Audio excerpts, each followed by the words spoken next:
All right, so let's do a case study on Botswana, which is a relative success story. This is all based on the book Why Nations Fail by Asamoglu and Robinson. Highly recommend that book, Why Nations Fail, if you're interested. All right, and so here we have the per capita GDP over time.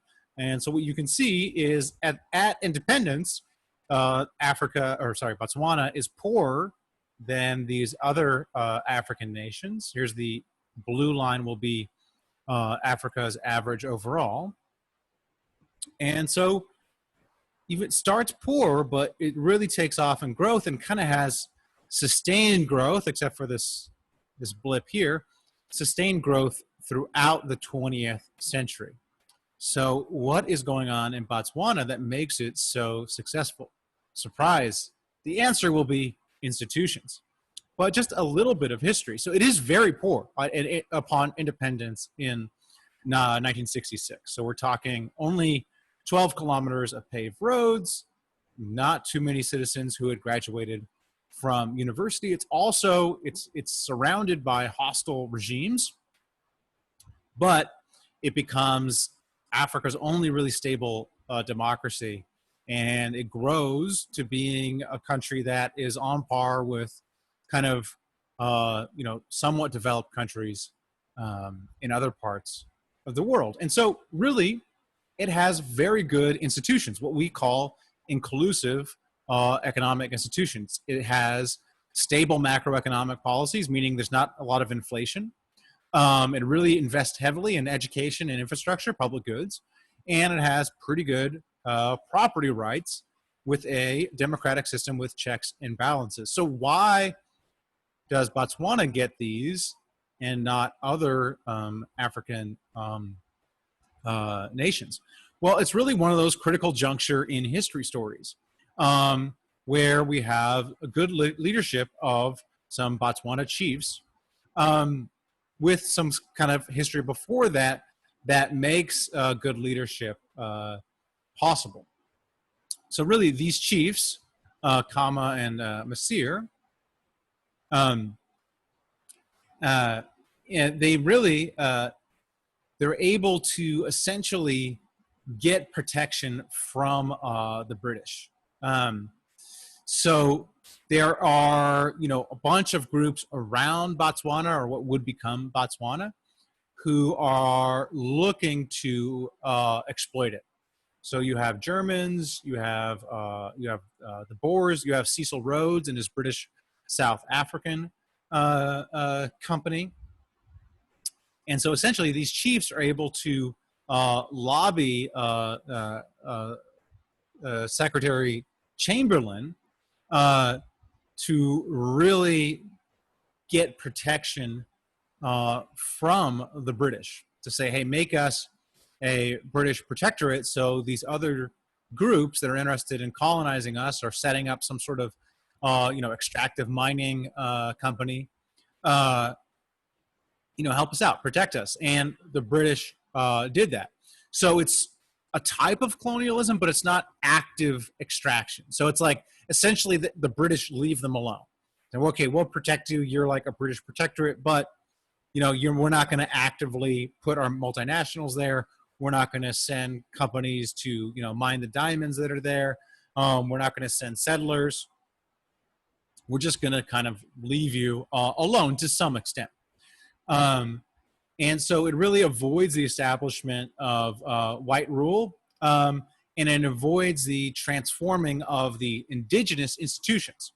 So it avoids this transformation.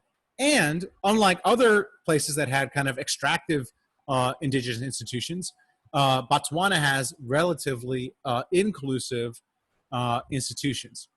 So its political institutions are much more participatory than most, and much more so that would emerge under colonial rule, which essentially there's an appointed governor, and the locals, the indigenous population, has no say in their rule. Essentially, what they have is what looks like kind of early democracy, where they have an assembly that they use for dispute resolution, And kind of it's a check on the chief's actions. You could think back to the British.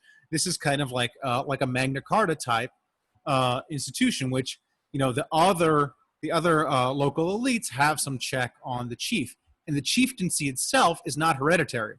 It's more of a meritocracy where they say we're going to open the chieftainship up to somebody who demonstrates talent, ability, and leadership. So it's similar to a democracy where we're gonna have the person in charge be based on kind of merit rather than hereditary. So these are very inclusive institutions for the time period. Now, what relative to like what we would consider modern, they're not super inclusive, but again, they're inclusive for that time, and they provide this foundation to go more in that direction. And so when they become independent, they are, it's a very poor country, but they have these inclusive institutions. They have a private property institution for cattle, not for land, but for cattle. So again, in order to have a market economy, you need private property. They have a tradition of what looks like democracy. Their mineral rights are held by the nation. They're not held by some foreign multinational. So essentially their wealth is held within the nation rather than in a foreign a company or by foreigners. And then they make this concerted effort to say, hey, look, there's like 5 different ethnic groups in Botswana. But they say, hey, look, we are going to commit to a national identity.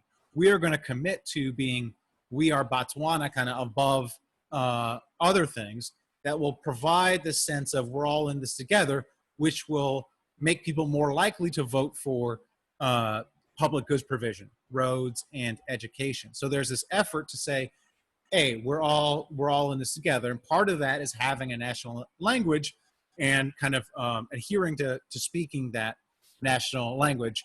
So they start with inclusive political institutions. There's this effort to forge a national identity. And this leads to inclusive economic institutions, democracy, and a market economy that leads to the growth that we see here. And also that, the nationalizing of that mineral wealth is also important for this growth as well. All right, so that's a bit of a success story. As I mentioned, many of the fastest growing countries in the world are African at the present.